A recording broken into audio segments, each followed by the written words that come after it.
It's that time of year when Brandon Aiyuk is upset about something and we don't know what or why.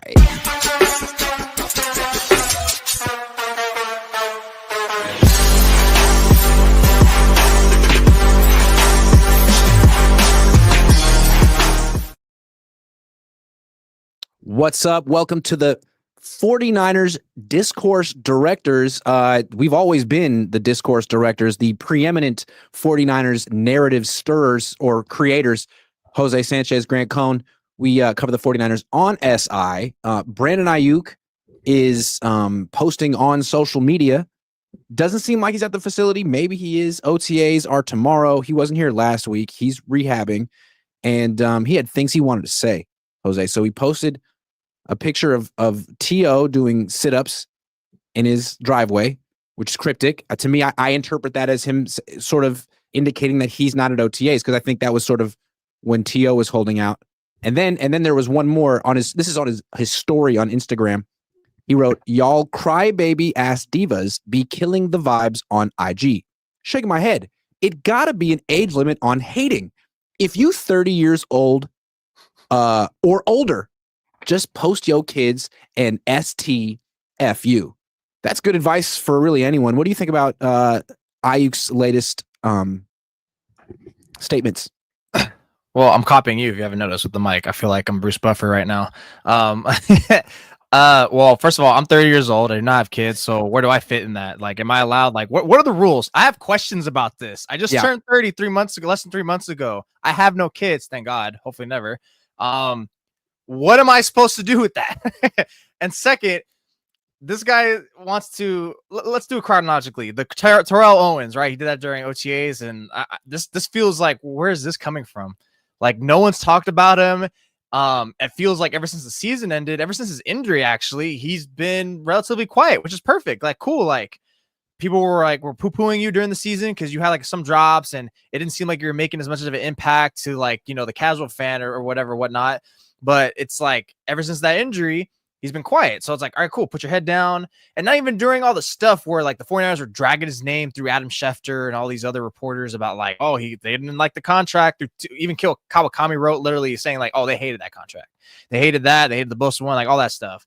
So it feels like it's, like, unprompted. Like, where's this coming from? Like, why is he posting that? Like, is he, like you said, is he insinuating, like, oh, I'm not there? Like, well, yeah, I hope you're not there. Like, you're recovering from your knee. Like, what are you supposed to do on the practice field? Not me, I guess, be with your teammates, but number one, protect yourself. Number two, like, the little last part, that's when it starts to get annoying about how, if you're 30 years old, he's trying to gatekeep, like, hey, just if you're being a hater, then STFU. It's like, well, newsflash, brother, you set this up. You made yourself out to be this social media drama queen. Like, you did that the moment, like, you started, like, holding out with the 49ers like 9 months ago. You are this guy now. So now every post you make, everyone's like, here goes this cat again. It's like the boy who cried wolf, except you're the boy who goes on social media, like, acting like a teenager, which is pretty much what he is at this point with the way he's antics. Like, he talks about, like, 30 years old, don't say anything. Like, how about after 18, you don't post anything cryptic? Because that's the last time I started seeing, like, all those, like, prevalent things when I was that age. Like, there's a bunch of high schoolers posting all this unnecessary stuff. It's just, whatever it can mean, it just feels like where's all this coming from? Where's this coming from? Well, I think that's the question, and I think we can I think there are clues. He was pretty upset after the Super Bowl, and I think with Aiyuk, like, he seems like he cares about money a lot. He likes cars, but I don't think his gripe was just about money. He got the money, and I think people are like, well, what's the issue, man? Like, why are you still upset? But I think there's still something, like, personal, maybe that's the wrong word. There's got to be a disconnect between him and Kyle, or him and the organization. They even sort of talked about it, like the negotiation didn't go well, and it seems like maybe he took things personally, and maybe still, even though he got his contract, maybe he doesn't want to be on this team. Again, I don't know if he's here. And when you start posting pictures of T.O. holding out, like, I remember that. I lived through that. T.O. would force his way off teams. He didn't want to be on them anymore. And I'd hate to think that Brandon Aiyuk is becoming T.O. Although I did say, though, when he used to be Brandon Aiyuk, and now he's B.A. So I don't know. Ever since that contract negotiation, he's been B.A., and I don't like B.A. as much. No, yeah, he just set himself up for that, especially like when he gets to the moment where it's like, hey, Brandon, all right, cool. You want to get paid all this money? We got you. New England's got that money for you. Nah. All right, Cleveland? Nah. Pittsburgh? I'm good. What do you want? What is it? Like, that was the moment I turned on him a little bit, or I started being like a little like heavily critical. Because look, in the first place, even as going back as far when he's posting like little like 30-second videos of Jaden Daniels and like he's like laughing, he's like, hey, they don't want me no more. Like, I didn't really care because that was that feels like almost like the standard for these contract negotiations, especially for wide receivers, right? Like, it's always like it's the most diva dramatic position. So it kind of comes with the territory. I didn't mind that too much. I always blame the 49ers. You guys had a chance to extend this guy before you had to pay more, before all this. Like, I'm always looking at who's the person who tipped over the first domino. That was the 49ers. Like, this wasn't like surprise to you guys. You knew there was going to be like 17 other wide receivers who were due for extensions. And sure enough, when Devontae Smith and others first got extended, that's when he was like, hold on, let's get back to the table. And the Niners like, oh, I don't know if I can do that. But yeah, now all of a sudden he's really like, it's really snowballed into like, okay, this is Brandon Aiyuk. And that's what goes to your reference of, okay, now you're BA. TOBA, you got the abbreviations now. You got your initials only, because now it's just like this is what he's known as now. This guy cannot post ever again without people being like, what's he going at again? And maybe it means nothing, but look, my man, you set yourself up for this in the first place. Like, no one can take you seriously anymore. Now it feels like there's some underlying issue. And it almost feels like, dude, if he wants out, you got to let him go. Because I mean, you're trying to create a new culture and show all these rookies and second-year players what it takes to win. And I mean, you got Christian McCaffrey practicing. You got all these vets here taking it seriously. And you got one guy, like, not only kind of like thumbing his nose at the whole process, but doing it publicly and being a distraction, kind of like last year. I mean, we were going to come on here and talk about what the position coaches said today, but like anytime Brandon Aiyuk posts weird stuff on social media, that trumps whatever Chris Sarek said about Michael Williams that day. So congratulations, Brandon. It's about you again. And to me, like, the Niners had these misgivings about him. They were not all in about extending Brandon Aiyuk, and I think the misgivings were he's a little immature. Is he a team guy or is he out for himself? And I think those questions even got louder after he got paid. I mean, I don't know what to do. I feel like they would have traded him if they could have. I think that's also a common wide receiver thing, because look, AJ Brown be crying about his targets too all the time, and that is true. That's gonna happen. It's gonna happen. Look, I don't care if he's a Super Bowl champion. He's still, and he says like, "Oh, I don't care about it." Like, bro, we see you like pouting on the sideline after the first quarter. It's like, dude, the game's not even over yet. It's not even halfway done.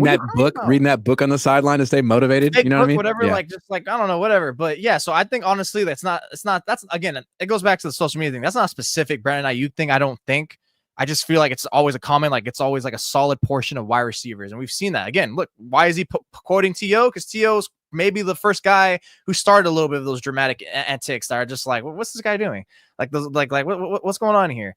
But I think another thing, aspect that you didn't mention about why the 49ers had misgivings about giving them that contract is, look, like, immature, right? Okay, cool. Like, maybe all this other stuff, is he team first? And then it's also like, we're not really a passing offense like that in the first place. That's why, like, honestly, like, I advocated for the 49ers to extend him to pair with Brock Purdy. But on the other hand, I said, I don't see the 49ers doing that, because I think they could see, like, we're not really a team that's like that. And the year that Brandon Aiyuk had, it's never going to get better than that, because he's never going to get like an increased uptick in volume. Like, it's not going to change. Like, this is who you are. I mean, this is who you are in that capacity. You're capped. Like, that's it.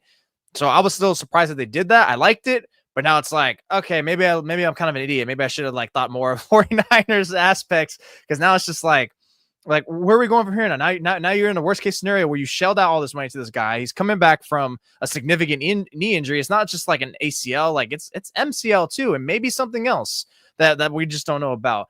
But I just think like now, like I thought Brandon Aiyuk was doing this perfectly ever since he blew out his knee. It was just like quiet, not much from him. Like, no one knows where he's at with his injury. I mean, we just get like, you know, the little fluff that Kyle and John talk about, like, oh, he's doing well. Like, okay, yeah, that doesn't mean crap to us. But like, it felt great. Like, even though like the Niners put him under the bus, like through, you know, Adam Schefter and such, like that's my take, is they were trying to like put out there like, hey, we hated this contract. We didn't like Brandon Aiyuk's contract from February, March, and even April. And we didn't hear a peep from him. And I was like, damn, he's handling it as well. Like he's just putting his head down low. Like, this guy's going to come out and he's going to like he's going to look sweet, even though like the odds are kind of against him. But now it's just like you put this back, and now you're putting the bad taste. It's not even just like us. Like, I think we're kind of just like, what's going on? And I just know like a majority of fans, at least like the fans I know, like family and friends, like I already know they're seeing that and they're just like, what's this guy talking about now? Like he's pissing us off. Like that's the temperature I feel like. And like what I don't think he quite understands is like, so he says he's like taking a shot at the haters.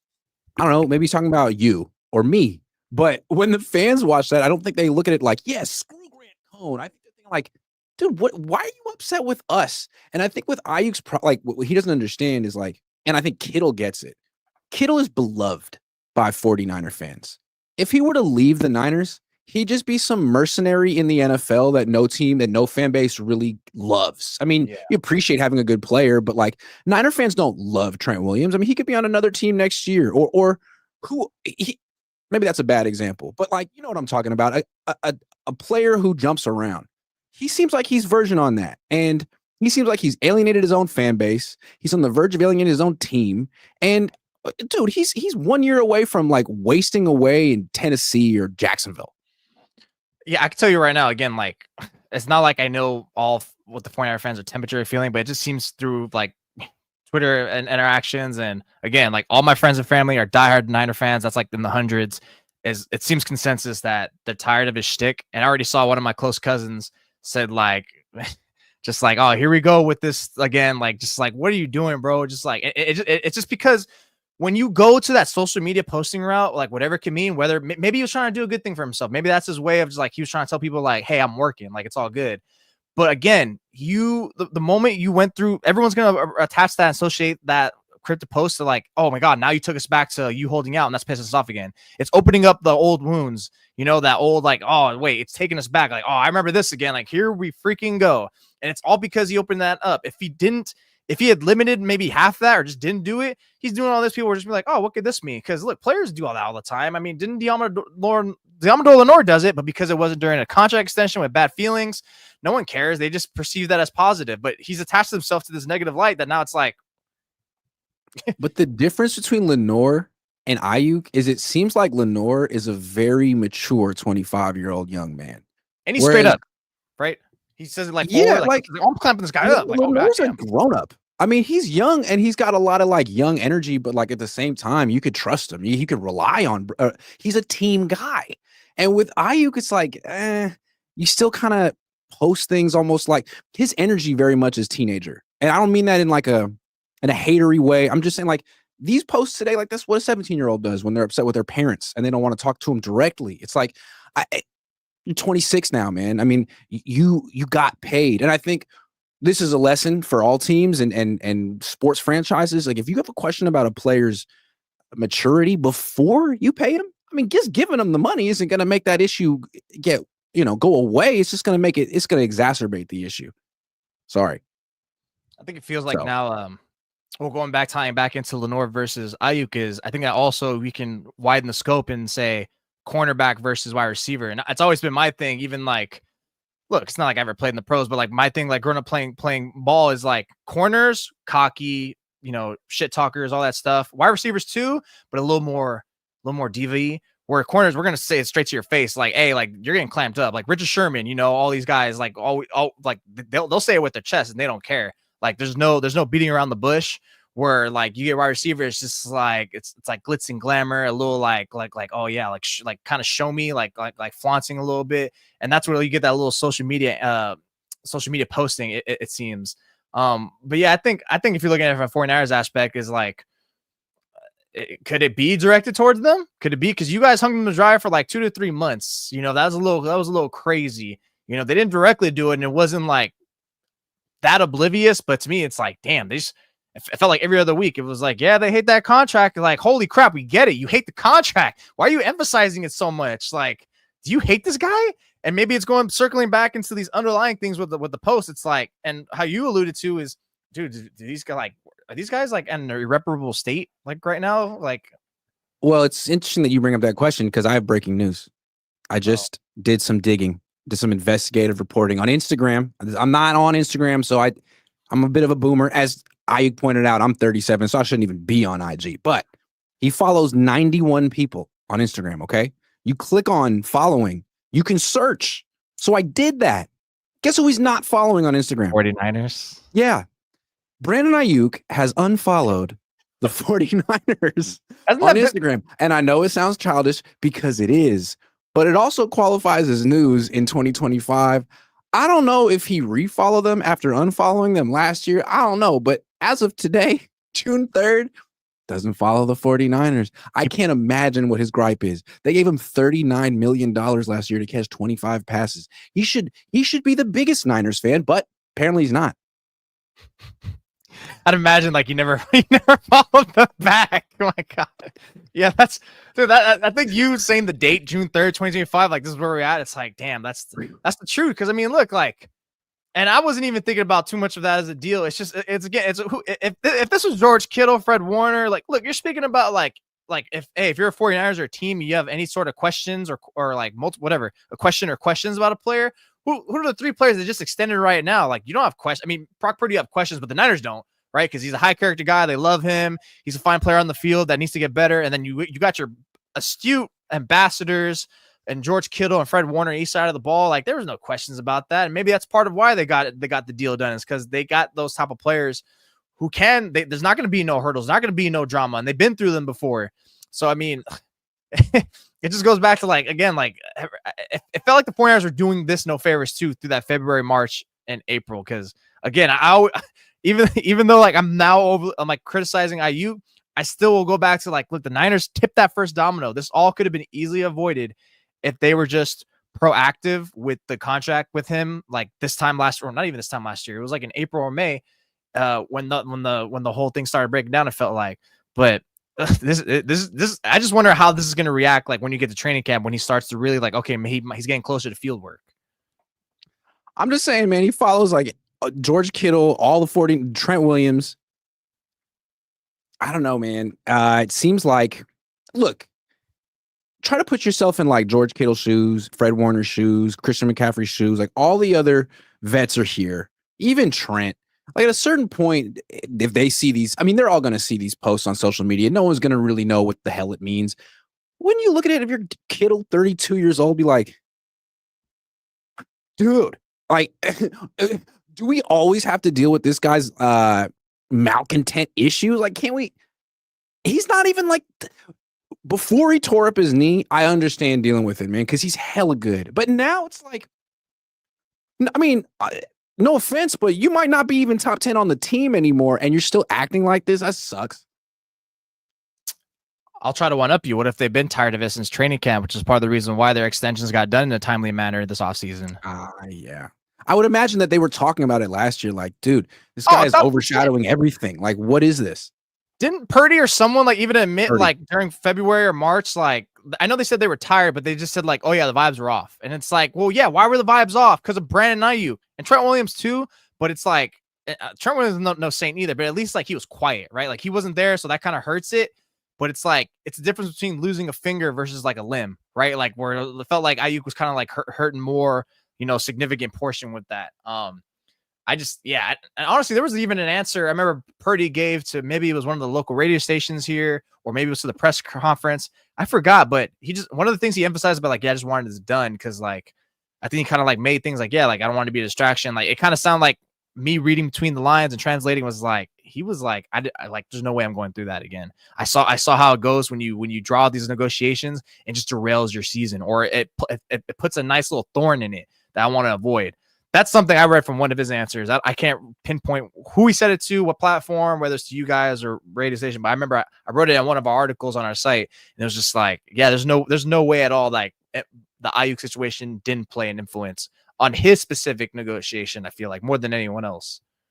I just feel like this doesn't speak well for John Lynch and Kyle Shanahan. Like, you guys are supposed to be in charge. This guy's 26 years old. You extended this guy. You made him the highest paid wide receiver in franchise history. You gave him the stamp of approval. He's making you look foolish. You should have handled this relationship. Like, take him out to dinner or figure out if you can bury the hatchet. And if the answer is no, then he shouldn't have been on the team. And I'm curious now, like, it looks like the answer is no. It looks like, I mean, they've given him the money. They've bent over backwards. I don't know if there's a conversation that can change it at this point. If you were going to trade Brandon Aiyuk to any team just to spite him, where would you send him? Cleveland. God, they wanted him and he didn't want to go. He might have to go to Cleveland. Hey, it's not Deshaun's team anymore. It could be Shedeur Sanders' team. That place is. You might like Dylan Gabriel. That place is terrible. Okay, you know what? To play defense on Kyle Lynch's part, they did get a receiver who was getting better each and every year, which is like, damn, that's what we want to see. And he was their second best. Not even. He was their only good first round pick, because I don't count Nick Bosa. Like, my grandma could have picked Nick Bosa. She doesn't even watch football. She would have been like, I want that guy. Like you don't get credit for picking Nick Bosa. Like, a freaking, like, my late dog could have picked that guy. So yeah, it's their only good first round pick. And it just, I don't know, it made sense in the moment, but for me, it made sense. I just didn't, I think I saw from a role play, it's like, how you going to keep this guy like hungry? Like, maybe in the playoffs, but I don't, I'm just really curious how this is going to translate going into training camp and whenever he's ready in the season. Like, is it going to be all good? Like, maybe his teammates have dulled it out. They know how to handle it. Just like, they don't really care. It's like, as long as he brings it, like, it's all good. I don't know, but I really hope that he keeps doing this. I hope that the Niners keep him on the team. I hope that he keeps making cryptic posts, following them, unfollowing them, because they're trying so hard to eliminate drama and distractions. And he's like, no, sorry. It's what I'm here for. So you got to make a decision. Do you want drama and distractions? Then keep him around. If not, trade him to Cleveland. The Raiders need a wide receiver. Tennessee. If you trade him to the Raiders, that'd be a great situation for him. You would. That'd be great. He'd get a lot of targets. He'll get a lot more money. He's not going to get hit with those ludicrous taxes that we get here. He can wear any shorts he wants over on the Raiders. Purple shorts. Joey Mellon says, anyone want to buy a Greenlaw or Debo 19 jersey? No. Those are vintage now. Greenlaw is going to be forever. He's not going to be a legendary Niner player, but he's a memorable one now. And 19 Debo is the 2021 Debo that was all good. Number one Debo's the one everyone's going to think that was bottom feeding, because he was. It was in retrospect when Purdy got the extension and all of his teammates or a lot of his teammates wrote like congratulatory posts on social media. Even Debo did that. And Aiyuk on that day, all he posted was that he was thinking about buying another car. That was a sign. That was a bad sign. Just saying. Did he buy the other car? How many cars does he have? And can we see? I need an update on the cars that Brandon Aiyuk owns, because they look nice. And that makes him a more relatable guy. Like, you need another Lamborghini. Then I might like you. Do you think he'd let me drive his car? If he's here, I'd be like, Brandon, let me try. We could be. He'll probably tell you, like, if you make a shot in the basketball hoop, which you haven't yet, you just embarrass yourself there. Did I even take a shot? I think I missed. No, I missed. Baby Radiant says he should focus on recovering than yapping. He's been yapping, man. Nothing. I know, it's like I wasn't even talking about football. Okay. Ninth Wonder Comics says, I said it last year. Aiyuk wants to play with Jaden Daniels, not Brock Purdy. He will keep doing this until he does. Keep up the good work, fellas. I think it's funny that Debo beat him to the punch, though, man. Sorry. It goes back to that meme, and I remember I was gonna post it, and Sour Death Sam is always elite at being on the money, where he goes with the Yu-Gi-Oh. He's like, this is probably how Brandon Aiyuk feels. It should have been me, not him. It's not fair. Taj B says T.O. was hated and recovered fast from his injury. T.O. was so much better than Brandon Aiyuk. It's hard to really explain how much better he was. I mean, it's not even close. All day, every day, Kim says most of the blame goes to the Niners. They could have traded him a long time ago. Kyle over here trying to keep the same team together. It's not working. I mean, well, look, they did try to trade him. Brandon Aiyuk said no, right? I don't think that's the Niners' fault. When you have a guy who, and that kind of goes to his immaturity when they offered him those three, hey, these spots are going to pay you what you want. You want to go there? And he says, nah. I think I even read a report. I remember at the time, like, oh, they're just waiting. Like, he's not sure. Like, he hasn't made a decision.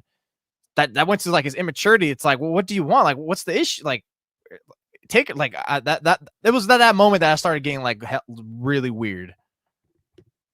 All right, we need to talk about my dynasty team for a minute. This is very important. I haven't played fantasy football since 2011, but So Real Sunil, you guys probably know him. I've streamed with him before.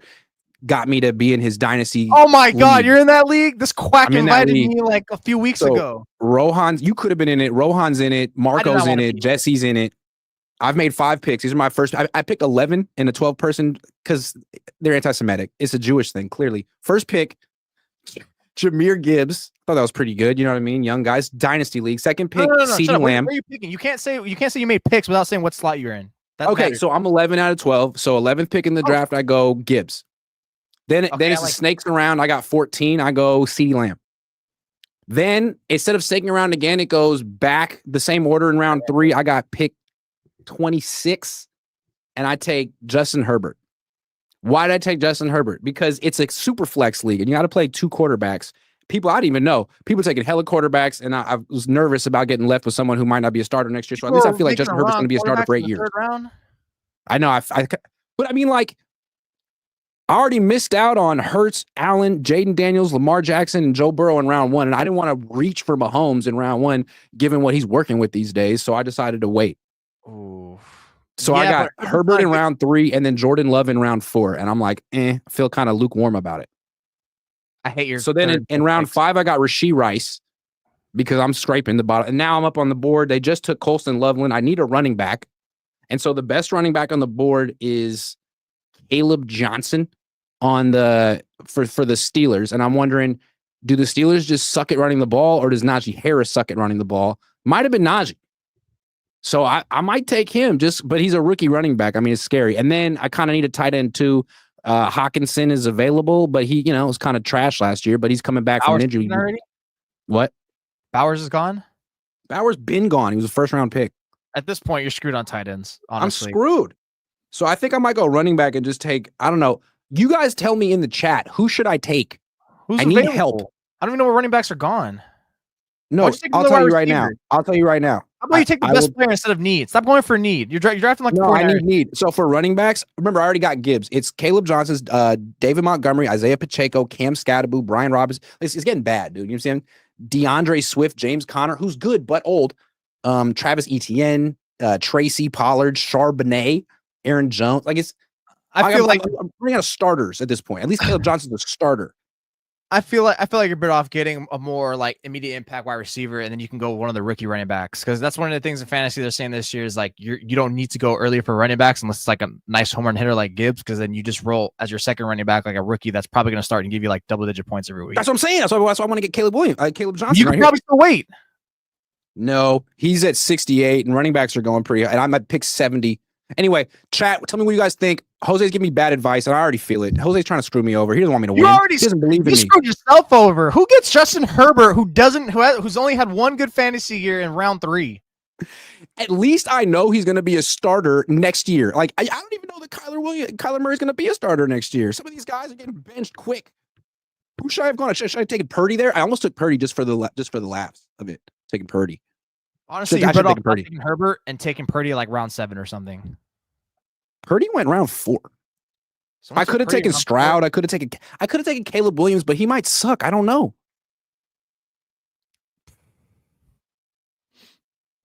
Tim saying, so chat, I need your help.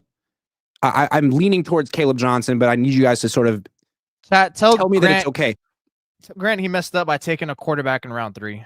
That's probably true. Okay, more news. According to Chris Forrester, Trent Williams is in the building. Now, of course, no one's actually seen Trent. You never seen that meme of like Shaq hiding behind a tree? I think that's Trent right now. He's not. You can't see him with your own 2 eyes, but he's here. According to sources, this is incredible, especially paired with the Brandon Aiyuk news. He doesn't seem to be here. I don't know why, but Trent's old, and he's here. I think that's incredible, man. Great news. What do you think about this? Yeah, because we're in the mandatory portions about now, right? Or getting close to it. So good. And look, when he's been absent the last like month, or not even the last month, he was here in the beginning, then he went away and then came back. Like, if there's anyone who can do that on the team, it's number 1 Trent Williams. Why? Because he's old. Like, look, I'm like, and I keep thinking to myself, like, okay, what if like I never saw anyone make a big deal like, oh, he's not there. Like, my thing is like, look, if he's out there and actually even for some reason participate, which he doesn't, imagine like. Imagine like explaining like without context, like, oh, we lost Trent Williams for the year, or he's out, or he's been hindered this season. Oh, why? He got injured. Oh, did he get injured in the game? No. Oh, did he get injured during practice during the regular season? No. Okay. Did he get injured in the preseason? No. He got hurt in May. What? He got hurt in May or June? Come on. So no, but like, look, I'm glad he's in the building. He's not going to participate, right? I doubt he is, but it's good for him to be there because what's the one thing we just like you just said, like, oh, they're trying to mitigate drama. They're trying to get everyone to lock in. How do you lock in? You got to get your best player / one of your top leaders in the building and be like, yo, dude, we're not effing around this year. Like, that's the one thing that I keep seeing the trend, like from Kyle Shanahan to Lynch, all these players, like last year, like they were just like, I mean, look, the cloud was hanging over their head last year. And I still remember one of the first articles I wrote right after that Vegas Super Bowl, we had gotten back, and I was just like, look, reasons for hope, reason for downers. And I was siding with the negative side because it's like, look, this is another heartbreaking year. This is going to hang over these guys. They have a short off season. Like, how do you shake away from that, dude? Like that trauma, just like that loss, that hurt, that heartbreak. And they just didn't. And then you add all these other things with the Aiyuk situation. So now you got a whole huge flip. Like Williams is in the building, Bosa's there. Or Bosa wasn't showing up for OTAs for a minute, and now you give him all this money. Now it's like, hey, Bosa, we paid this money. I don't give a damn as voluntary. You get over here. We need you here. We paid you. I know it says voluntary, but you know what it says on your contract? Top paid defensive player. Come come to the facility. Come show your guys. Come give Michael Williams some advice. Look, and Michael Williams was already, they haven't even been teammates for a month. And he was going on Kay Adams saying, like, dude, I'm already learning a lot. Like, what? Huh? Yep. I remember one of my cousins said on Twitter, he's like, damn, Bosa being a leader, crazy. Like, that's how much of a rap. It's crazy. It feels like all this change is going with these guys. Now it's like, come over to my wing. We're building these things, baby. We're going. We're locked in now. Or it's a totally different team. It's not like the team that was in the NFC Championship in the Super Bowl a year and a half ago. This is a bunch of players that weren't on that team, and this is a team that isn't necessarily in Super Bowl contention just yet. They might be, but they might be a year away too. And I think they know that, and I think they realize you can't just show up in training camp and be like, all right, man, we were that team. Roll the balls out. We're that team again. Like, nah, you kind of have to show all these rookies, and you have to build it again. And that's why, like, it's not okay to skip OTAs. Bosa has to be there, and McCaffrey has to be there, and they are there. And you're 37, Trent, or almost, and it's old. I know I'm 37 too, but you got to be there, and you got to be on the field at some point, because it would really, all these young guys are watching you, man. And it's one thing for Brandon Aiyuk to act out, but he's not a future Hall of Famer. You are. You're the best, and you're a captain, and he isn't. So you got to do it. And the fact that he's here is really, really important. Huh? And we're paying you a lot, Trent. Yeah, and that too. Gave the extension last year, dude. You got nothing to be mad about. Don't act like young Brandon Aiyuk. You are 11 years older than Brandon Aiyuk. Don't do that. No, I don't think he. Look, and honestly, like, yeah, OTAs does matter because number one, speaking of fascinating answers, revealing ones that Brock Purdy had after he signed his extension was he was talking about like, yeah, I'm a big believer in starting things now, and it goes back to the bad vibes they felt last year. Like he's like, no, I'm trying to be here, and he even said like, yeah, I don't think even if I got a sign, I still would have been here because he knows like. It starts now. Like, yes, it starts now. It's all about momentum. Sports, especially in football, like that momentum is so huge. And the 49ers never had any of that in the regular season. Why? Because they had none in the offseason. There was no camaraderie. There was no like feel.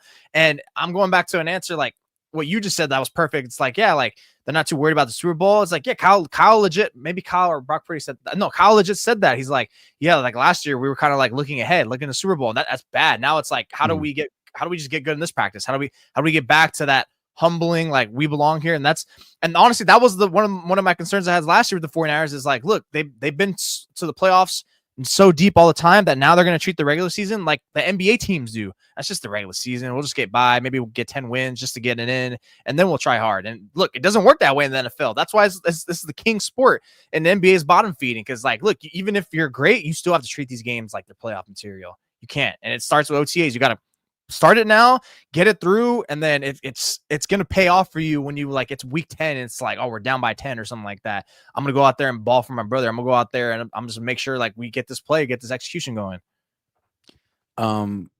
Tomorrow, practice open to the media. Best guess, what are we going to see from Trent in this session? On the field, in pads, not pads, in uniform, or just emotional support? Like, what do you think? Sidelines. He ain't going on the field. He's not going to warm up either. He'll probably go out there. You'll probably be like, someone's like, you're going to get a clip of him or someone like, oh yeah, he was out here for 10 minutes and went back into the shed, something like that. Well, look, it's fine. Like you don't want him out again. I don't want him out there on the field. I think that's a little malpractice if you have Trent Williams out at the field. You're out. He's in there for the rooms, right? Cool. Everyone's like, oh, cool. And then you give him the talk. You're there for the workouts. Cool. Now you go out there and now we'll go run it through, like, because you don't need him to get hurt or anything like that in June, like kicking, like, oh, he just we're only getting him for 3 reps. Oh, on the second rep, he freaking tweaked his calf because he was practicing in June, like that. You know, I would have a field day on the 49ers on that if they allowed him to do that. So I think he's going to be that emotional support leader, workouts, give some speeches, whatever, give some hugs, little daps, some smiles, maybe a wink. A wink goes a long way. That wasn't even a wink. Right. Can you even wink? Are you okay?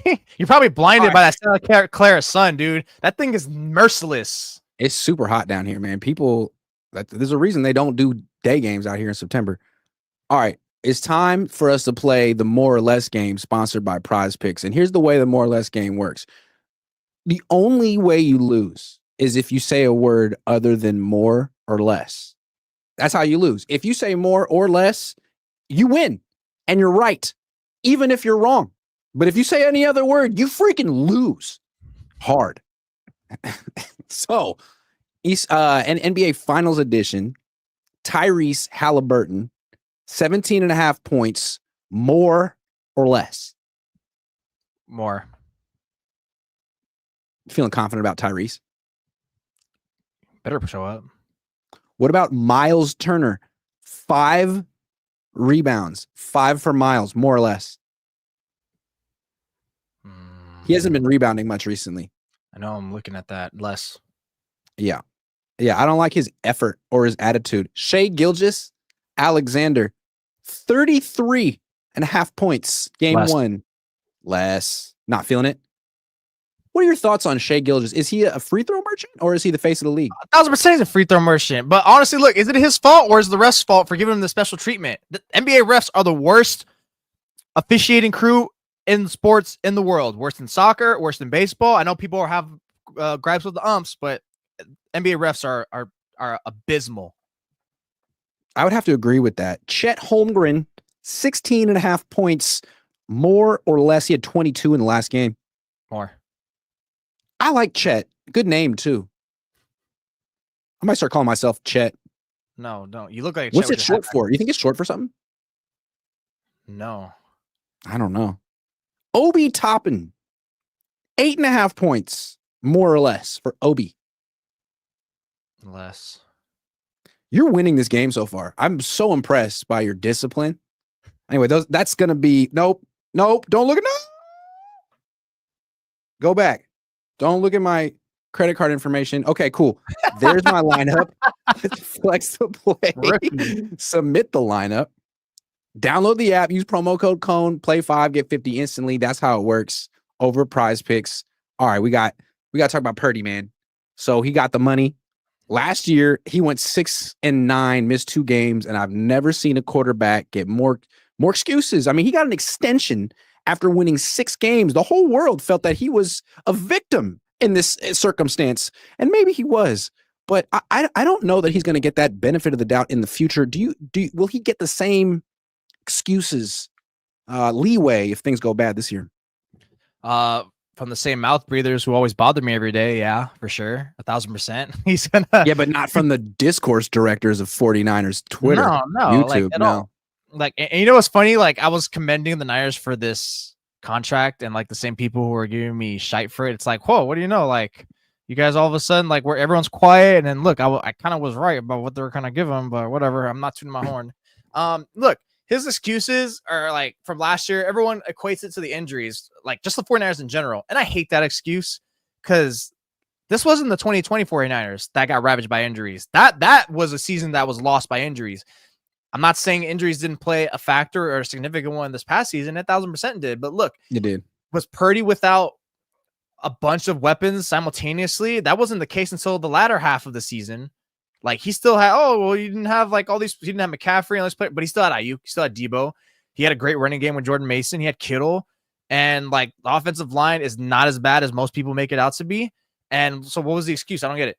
Like, what was it? What was the, like, why couldn't he perform? And my issue with him was his decision-making. He's forcing the ball because he did. If you go on Next Gen Stats, because I got the plug on, I got the little membership, right, and it says like he was targeting beyond the sticks more than he ever had in his career. It was like 3-4 yards more. Why? He didn't know how to act without McCaffrey. So he's trying to put more on his shoulders. And he talked about it. I remember after or before the Cowboys game was like, I just got to start putting more trust in my teammates. I got to start put not too much of myself. He wasn't playing his game. He was trying to be something he wasn't, which was crazy to me. So the excuses need to become limited, if at all. Like it's going to all matter, right? Certain context, like, okay, well, like maybe you hurt, whatever, but you're making all this money now, and you still have you surprisingly still have a talented offense, but by the sacrifice of the defense, right?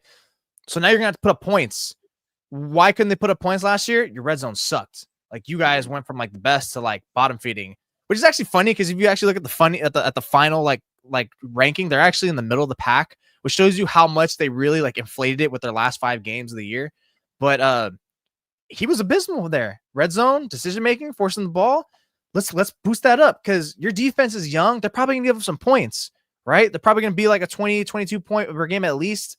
First half, maybe. Who knows? Maybe it's the whole year. There's more on you, Purdy, to make the right decisions. And me, take care of the ball because you were terrible with doing that last year, number one. So play within yourself because you make these mistakes. Like, I don't want to hear it. You got paid. Like, I want to see the 2023 version. I don't want to see the 2020 version. Yeah, I mean, there will be a lot of people making excuses, mouth breathers, if you will. But I gotta say, the whole thing with the offensive line is a legit excuse, and it's not necessarily his choice to neglect the offensive line. I don't understand why the Niners choose that position of all the positions to go so cheap, especially when you just made like the biggest investment in franchise history by far at a position that is so directly the better the offensive line, the better the quarterback. Look at Jalen Hurts. No one really thinks he's elite, but behind that offensive line, he is. He freaking is. And maybe Brock would be if he had that kind of an offensive line. I mean, but he doesn't. So if he goes down, if he gets hurt again this year,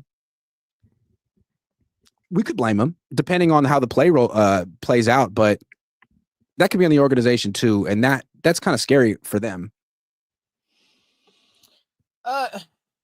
Look, I see the pushback is, so I'm not big on those PFF grades too much, right? Everyone can read into it, but I feel like one of the rankings that they got perfectly right was where the 49ers offensive line was at, which is what they ranked them number 14. That felt perfect to me because the run game, honestly, if anything that they sucked in the offensive line was in the run game. The reason why I give Purdy more blame for that is because his rankings, he was top 6 or 7 in time to throw. He held the ball a long time. So long. And that goes back to like why? Because look, his attempts beyond the sticks was the highest in his career. So he was too busy looking for those checking it down. Plays. Yeah, he wasn't doing that. He wasn't taking he wasn't like, bro, just well, you can't get you can't get $53 million a year checking the ball down, Jose. And maybe now that he got his money, he'll go back to playing. Well, he got it by making late game mistakes, so it worked out anyways for him.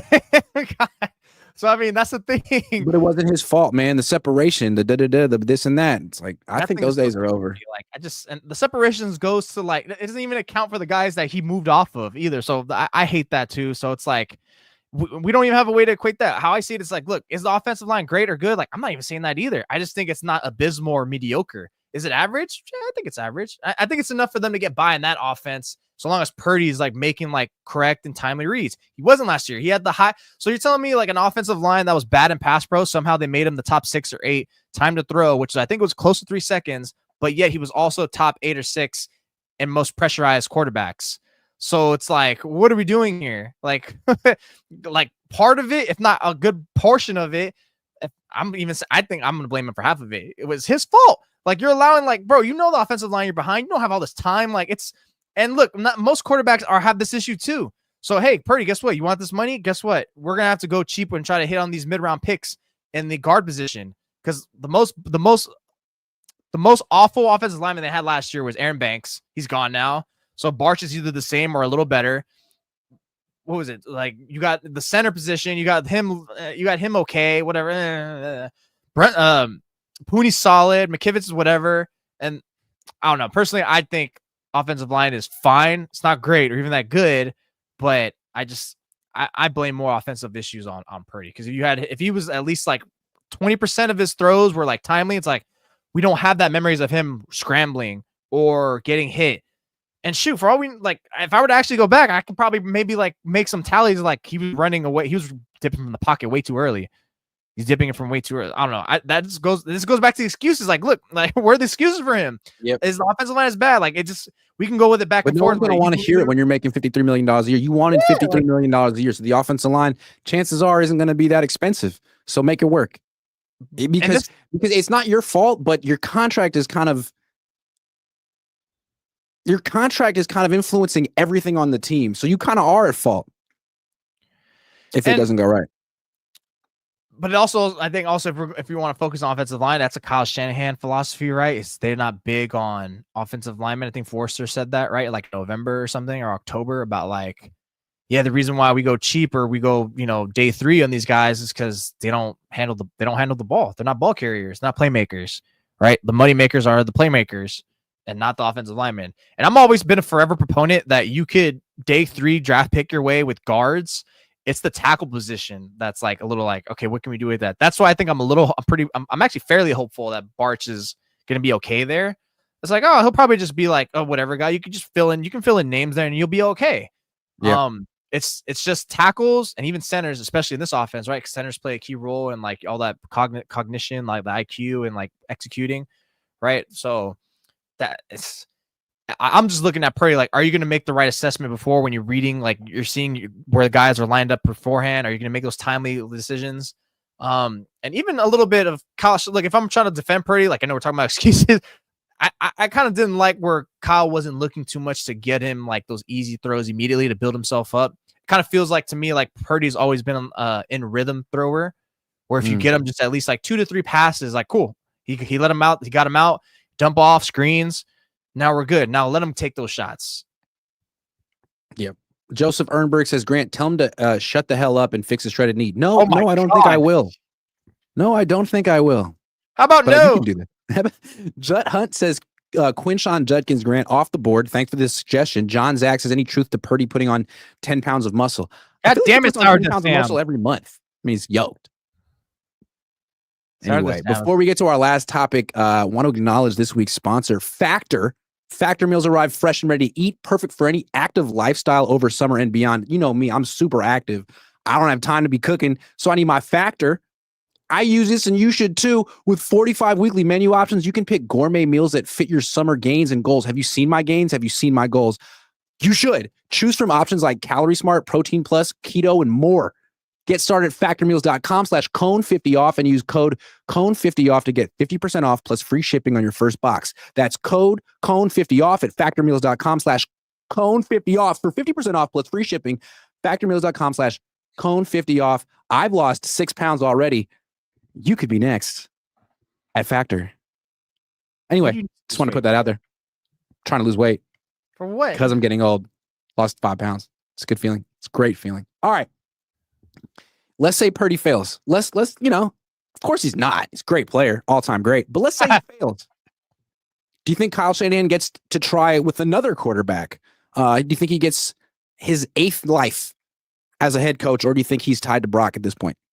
Yes, because they will fire John Lynch if it doesn't work. Well, that's our show. Thanks a lot, Kyle. I hope you watched it.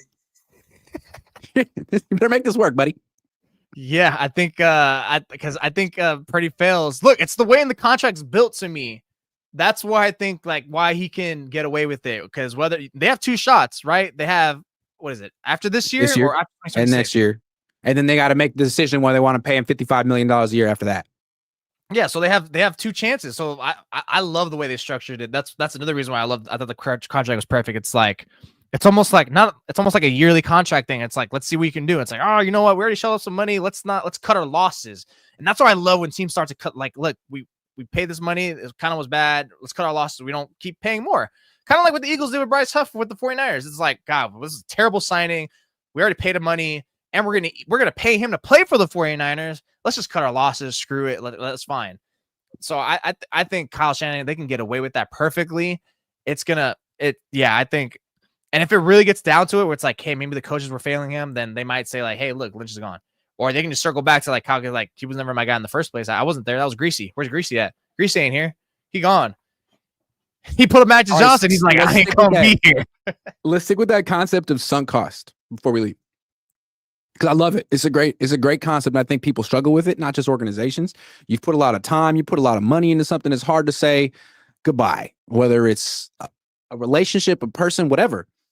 If there were one player on the team right now that you would say the Niners need to move on from and acknowledge that it's sunk cost keeping them anymore, who would it be? Right now? Yeah. Probably Aiyuk. Yeah. And he's making that decision pretty easy. I mean, it's like, hey, it's me over here. I'm the guy you need to get rid of. So yeah, just bringing it back full circle, Brandon. They should probably trade him. Although they did just give him another $20 million. He seems very appreciative, though. I like that about him. I think. Can you imagine if your employer gave you like $60 million and you still had that kind of attitude? I aspire to have that kind of level of pettiness and petulance at one point in my life. Hopefully, I get there. But I don't think I will. That just lets you know how bad everything went, though, with negotiation or whatever the hell in there that we don't even know about. Like, we probably right now, like, publicly only know 20%. And that's probably being generous estimation. I get the feeling that Parag in particular says some things to players that really hurts their ego. And I think maybe Ayuk's like more sensitive than others, and he just can't let it go, like the things they said to him to try to make him think that he wasn't worth what he was worth. I'm just guessing. Because Kittle's talked about it. It's like, yeah, it's a real shot to the ego and it's not easy to get over. So if he had a tough time, I can see Aiyuk being like, excuse me, I'll never forget you said to me ever in my life, but I still want the money and I still want to be on the team, kind of. Anyway, Brandon, could you just clarify your statements? That's all we're asking. I don't want to be a hater. I just want to know what you mean. Honestly, that it's not just you. I might be on your side. I've seen, again, before I hopped on with you, I saw like several tweets of people who actually know in real life are saying like, bro, just say it with your freaking chest. Like, stop with this. Like, I think that's people will appreciate more. Like, it would deflate like it's just the beating around the bush annoyance. Like, dude, just be blunt. Like, just go on ChatGPT and say, write me a 1,000-word essay on how I feel about being on the 49ers. And that'll be great. That's what kids do these days. That's what I heard. No, Shan. Speaking of 49ers discourse directors, do you think we could go on Grok or ChatGPT and say, write an 800-word essay about how every move the Niners have ever made has been incredible, use advanced statistics and be incredibly condescending, essentially be David Lombardi? Do you think ChatGPT could pull it off? Yeah. I think it could. It didn't do that? So like, no, more condescending, more graphs. Use EPA. I think you could do it. I think AI is a year away from actually out Daviding David. Something to think about. Next time for the show, I'm about to like go. You know, last time I came through with a little sheet. I'm gonna be like, here's my graph. I'm gonna somehow tie it into a topic. I'm like, well, according to my graph that I have here, it's gonna be a bunch of gibberish, and I'm just gonna I'm gonna start propping. I'm gonna be like the Carrot Top of your host now, where I just come in with like little props like that and just start showboating and just start trolling people because it's just hilarious.